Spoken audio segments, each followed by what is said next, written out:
നമസ്കാരം. വേദാംഗ ജ്യോതിഷത്തിലെ അമൂല്യമായ അറിവുകൾ പകർന്നു തരുന്ന പ്രശാന്തം ആസ്ട്രോ ചാനലിലേക്ക് ഏവർക്കും സ്വാഗതം. ഈ ചാനൽ ഇതുവരെയും സബ്സ്ക്രൈബ് ചെയ്യാത്തവർ ഇപ്പോൾ തന്നെ സബ്സ്ക്രൈബ് ചെയ്യുക. നോട്ടിഫിക്കേഷൻ ലഭിക്കുന്നതിനായി ബെൽ ബട്ടൺ അമർത്തുമല്ലോ. ഒപ്പം ചാനൽ ലൈക്ക് ചെയ്യുക, ഷെയർ ചെയ്യുക, കമൻറ്റ് ചെയ്യുക. കൊല്ലവർഷം 1199 ധനു സംക്രമം തിരുവോണം നക്ഷത്രത്തിലാണ്. ധനു 1-ാം തീയതിയിലെ ഗ്രഹനില അനുസരിച്ച് മേടം രാശിയിൽ സർവേശ്വരകാരകനായ വ്യാഴവും, എടവത്തിൽ ഗുളികനും, കന്നിരാശിയിൽ കേതുവും, തുലാം രാശിയിൽ ശുക്രനും, വൃശ്ചികത്തിൽ കുജനും, ധനുരാശിയിൽ ആദിത്യനും ബുധനും, മകരത്തിൽ ചന്ദ്രനും, കുംഭം രാശിയിൽ ശനിയും, മീനത്തിൽ രാഹുവും സ്ഥിതി ചെയ്യുന്നു. അത്തം നക്ഷത്രത്തിൽ ജനിച്ചവർക്ക് പൊതുവെ ഗുണഫലങ്ങൾ കൂടിയിരിക്കും. ഈ നക്ഷത്രക്കാർക്ക് കർമ്മ മേഖലയിൽ കാര്യങ്ങൾ അനുകൂലമായി വരുന്നതാണ്. ഇവർ ജോലിസ്ഥലത്ത് കൂടുതൽ സമയം ചെലവഴിക്കുവാനുള്ള സാധ്യതകൾ കാണുന്നുണ്ട്. ജോലിയിൽ പ്രമോഷൻ ലഭിക്കുവാനുള്ള സാധ്യതകളും കൂടുതലാണ്. ഇതുവഴി വരുമാന വർധനവ് ഉണ്ടാകുന്നതുമാണ്. സഹപ്രവർത്തകരുടെയും മേലധികാരികളുടെയും സഹായ സഹകരണങ്ങൾ ലഭിക്കുന്നതുമാണ്. സത്യസന്ധമായും കൃത്യനിഷ്ഠതയോടെയും ജോലി ചെയ്ത് എല്ലാവരുടെയും ഇഷ്ടം നേടിയെടുക്കുവാൻ പരിശ്രമിക്കുകയും വേണം. എന്നാൽ ഈ നക്ഷത്രക്കാർക്ക് കുടുംബത്തോടുള്ള ഉത്തരവാദിത്വം കുറഞ്ഞു വരുവാനുള്ള സാധ്യതകൾ കാണുന്നുണ്ട്. അതിനാൽ കുടുംബ അംഗങ്ങളുമായി എല്ലാ കാര്യങ്ങളും തുറന്ന് സംസാരിക്കുകയും കുടുംബകാര്യങ്ങളിൽ സജീവമായി പങ്കുകൊള്ളുകയും വേണം. ഈ നക്ഷത്രക്കാർക്ക് സ്ത്രീജനങ്ങൾ മുഖേന പലവിധ സഹായങ്ങളും ലഭിക്കുവാനുള്ള സാധ്യതകൾ കാണുന്നുണ്ട്. അതുപോലെ പല പ്രധാന രേഖകളും ഇവരുടെ കൈവശം വന്നു ചേരുന്നതുമാണ്. എന്നാൽ നിയമപരമായ കാര്യങ്ങൾ കൈകാര്യം ചെയ്യേണ്ടി വരുമ്പോഴും രേഖകളിലും മറ്റും ഒപ്പിടേണ്ടി വരുമ്പോഴും അതീവ ജാഗ്രത പുലർത്തുന്നത് ഗുണകരമായിരിക്കും. ഈ നക്ഷത്രക്കാർ അവരവരുടെ ജന്മസ്ഥലത്തേക്ക് താമസം മാറുവാനുള്ള സാധ്യതകളും കാണുന്നുണ്ട്. ഈ നക്ഷത്രക്കാർ ആരോഗ്യകാര്യങ്ങളിൽ ഒരു പ്രത്യേക ശ്രദ്ധ പതിപ്പിക്കേണ്ടതാണ്. പ്രത്യേകിച്ച് നേത്ര സംബന്ധമായ രോഗങ്ങളും ചെവിയുമായി ബന്ധപ്പെട്ട രോഗങ്ങളും പിടിപെടുവാനുള്ള സാധ്യതകൾ കാണുന്നുണ്ട്. അതിനാൽ അത്തരം സാഹചര്യങ്ങളിൽ വിദഗ്ധ ചികിത്സ തേടേണ്ടതുമാണ്. ഈശ്വര കടാക്ഷത്താൽ ഏതു പ്രശ്നങ്ങളെയും അതിജീവിക്കുവാൻ ഇവർക്ക് സാധിക്കുന്നതുമാണ്. 5, 15, 25 തീയതികൾ അനുകൂലമാണ്. ചിത്തിര നക്ഷത്രത്തിൽ ജനിച്ചവർക്ക് ധനുമാസം പൊതുവെ ഗുണഫലങ്ങൾ കൂടിയിരിക്കും. ഈ നക്ഷത്രക്കാർക്ക് പലതരത്തിലുള്ള സുഖഭോഗങ്ങൾ അനുഭവിക്കുവാനുള്ള യോഗം കാണുന്നുണ്ട്. എന്നാൽ സുഖഭോഗങ്ങളിൽ മുഴുകി സാമ്പത്തിക നഷ്ടം വരുത്താതെ സൂക്ഷിക്കുകയും വേണം. ഈ നക്ഷത്രക്കാർക്ക് കുടുംബ സ്വത്ത് അനുഭവയോഗ്യമാകുവാനുള്ള സാധ്യതകൾ കാണുന്നുണ്ട്. അതിനാൽ കുടുംബ സ്വത്ത് ഭാഗം വെച്ച് കിട്ടാനുള്ള ഈ നക്ഷത്രക്കാർക്ക് അത്തരം കാര്യങ്ങളുമായി മുന്നിട്ടിറങ്ങാവുന്നതുമാണ്. എന്നാൽ ഇത്തരം സ്വത്തുവകകളുടെ നിയമ സാധുതകൾ കൃത്യമായി മനസ്സിലാക്കേണ്ടതുമാണ്. ആവശ്യമെങ്കിൽ ഒരു നിയമജ്ഞനിൽ നിന്നും നിയമ ഉപദേശങ്ങൾ തേടുന്നത് ഗുണകരമായിരിക്കും.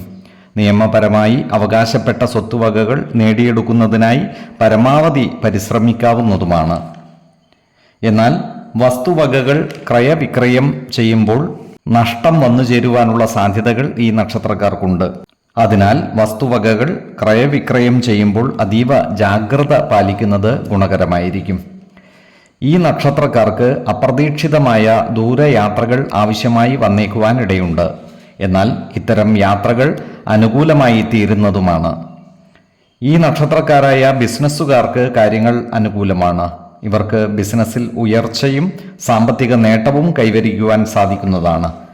കാലത്തിനനുസരിച്ച മാറ്റങ്ങൾ ബിസിനസ് രംഗത്ത് നടപ്പാക്കുന്നതിനും ഇവർക്ക് സാധിക്കുന്നതാണ്. ഈ നക്ഷത്രക്കാരുടെ പിതാവിന് ശ്രേയസ് വർദ്ധിക്കുന്നതുമാണ്. ഈ നക്ഷത്രക്കാരായ കലാകാരന്മാർക്ക് അനുകൂലമായ കാലമാണ്. കലാരംഗത്തെ പ്രവർത്തനങ്ങൾക്ക് സമൂഹ മനസ്സിൻ്റെ അംഗീകാരം നേടിയെടുക്കുവാൻ ഇവർക്ക് സാധിക്കുന്നതുമാണ്. പ്രത്യേകിച്ചും ഈ നക്ഷത്രക്കാരായ ഗായകർക്ക് ഏറെ അവസരങ്ങൾ ലഭിക്കുകയും ജനശ്രദ്ധ നേടുകയും ചെയ്യുന്നതാണ്. 2, 12, 22 തീയതികൾ അനുകൂലമാണ്.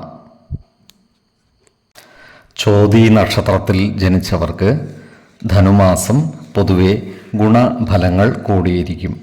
ഈ നക്ഷത്രക്കാർക്ക് പലവിധ ആഗ്രഹങ്ങളും സാധിക്കുന്നതിനുള്ള യോഗം കാണുന്നുണ്ട്.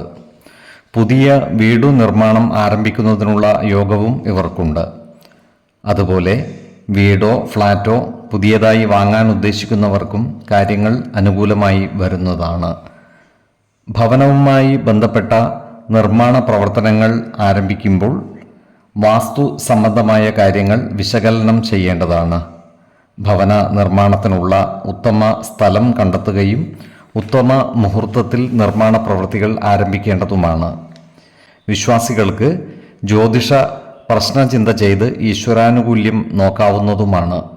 ഈ നക്ഷത്രക്കാരായ യുവതി യുവാക്കൾ പ്രണയകാര്യങ്ങളിൽ ഏർപ്പെടുവാനുള്ള സാധ്യതകൾ കാണുന്നുണ്ട്. ഇതുമായി ബന്ധപ്പെട്ട് കുടുംബജനങ്ങളുടെ എതിർപ്പിന് പാത്രീഭൂതരാകുവാനുള്ള സാധ്യതകളും കാണുന്നുണ്ട്. അതിനാൽ ഇത്തരം കാര്യങ്ങളിൽ ഏർപ്പെടുമ്പോൾ രക്ഷിതാക്കളുമായി കാര്യങ്ങൾ തുറന്നു പറഞ്ഞ് മുന്നോട്ട് നീങ്ങുന്നതാണ് ഗുണകരമാവുക. ഈ നക്ഷത്രക്കാരായ ഉദ്യോഗാർത്ഥികൾക്കും മറ്റു തൊഴിൽ അന്വേഷകർക്കും ജോലി ലഭിക്കുന്നതിനുള്ള സാധ്യതകൾ കാണുന്നുണ്ട്. പ്രത്യേകിച്ചും എഞ്ചിനീയറിംഗ് ബിരുദധാരികൾക്ക് ഉയർന്ന ജോലി ലഭിക്കുന്നതുമാണ്.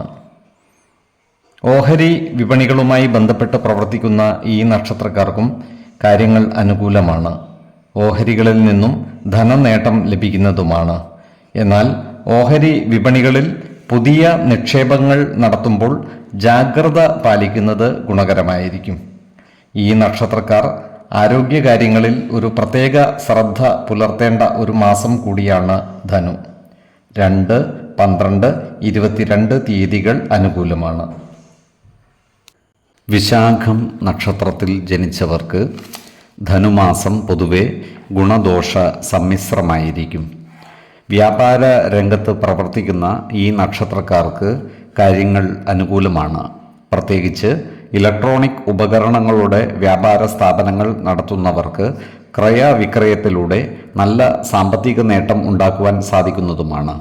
അതുപോലെ വ്യാപാര രംഗത്ത് കാലത്തിനനുസരിച്ച പല മാറ്റങ്ങളും കൊണ്ടുവരുവാൻ ഇവർക്ക് സാധിക്കുന്നതുമാണ്.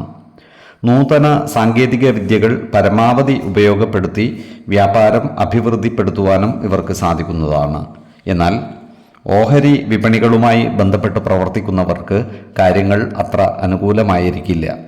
ഓഹരി വിപണികളിൽ നിക്ഷേപിച്ചവർക്ക് സാമ്പത്തിക നഷ്ടം സംഭവിക്കുവാനുള്ള സാധ്യതകളും കാണുന്നുണ്ട്. അതിനാൽ തന്നെ നിക്ഷേപകർ അതീവ ജാഗ്രത പാലിക്കുന്നത് ഗുണകരമായിരിക്കും. ഈ നക്ഷത്രക്കാർക്ക് ഭാഗ്യദേവതയുടെ കടാക്ഷം ലഭിക്കുവാനുള്ള സാധ്യതകൾ കാണുന്നുണ്ട്. അതിനാൽ ഈ മാസം ലോട്ടറികളിൽ ഭാഗ്യപരീക്ഷണം നടത്തുന്നത് ഗുണകരമായിരിക്കും. ഈ നക്ഷത്രക്കാർ ആരോഗ്യകാര്യങ്ങളിൽ ഒരു പ്രത്യേക ശ്രദ്ധ പതിപ്പിക്കേണ്ട ഒരു മാസം കൂടിയാണ് ധനു. കരൾ സംബന്ധമായ അസുഖങ്ങൾക്ക് മരുന്നു കഴിക്കുന്ന ഈ നക്ഷത്രക്കാർ കൃത്യമായ വൈദ്യ പരിശോധനകൾ നടത്തേണ്ടതും ഡോക്ടറുടെ നിർദ്ദേശമനുസരിച്ചുള്ള മരുന്നുകൾ മുടങ്ങാതെ കഴിക്കേണ്ടതുമാണ്. അതുപോലെ ഈ നക്ഷത്രക്കാരായ ഗർഭിണികളും ആരോഗ്യകാര്യങ്ങളിൽ ഒരു പ്രത്യേക ശ്രദ്ധ പതിപ്പിക്കേണ്ടതാണ്. കൃത്യമായ വൈദ്യ പരിശോധനകൾ നടത്തേണ്ടതും പോഷക സമ്പുഷ്ടമായ ആഹാരവും വിശ്രമവും നൽകി ശരീരത്തെ പരിരക്ഷിക്കേണ്ടതുമാണ്. 2, 14, 28 തീയതികൾ അനുകൂലമാണ്. ഈ നക്ഷത്രക്കാർ ജനിച്ച സമയത്തെ അടിസ്ഥാനമാക്കിയുള്ള ജാതകത്തിലെ ലഗ്ന രാശിയുടെയും ലഗ്ന അധിപൻ്റെയും സ്ഥിതിയും ശുഭ പാപ ഭാവങ്ങളുടെ സ്ഥിതിയും ഓരോ രാശിയിലെയും ഗ്രഹങ്ങളുടെ സ്ഥിതിയുമനുസരിച്ച് ഇവരുടെ പൊതുഫലത്തിൽ ഏറ്റക്കുറച്ചിലുകൾ ഉണ്ടാകുവാനിടയുണ്ട്. കുടുംബ ദേവതകളെയും ഇഷ്ടദേവതകളെയും ഉപാസിക്കുന്നത് ഇവർക്ക് ആയുരാരോഗ്യ സൗഖ്യമേകും. ഇഷ്ടദേവതാ മന്ത്രം 108 തവണ ദിനംതോറും ലിഖിത ജപം ചെയ്തു വരുന്നത് ഇവർക്ക് സർവ്വ ഐശ്വര്യങ്ങളുമേകും. നല്ല വ്യക്തി സാധനകളോടെയും ഉപാസനകളോടെയും മുന്നേറിയാൽ സർവേശ്വരാനുഗ്രഹത്താൽ ഇവരുടെ സർവ്വകാര്യങ്ങളും മംഗളകരമാകും. നന്ദി, നമസ്കാരം. ജ്യോതിഷരത്നം പ്രശാന്ത് കണ്ണോം.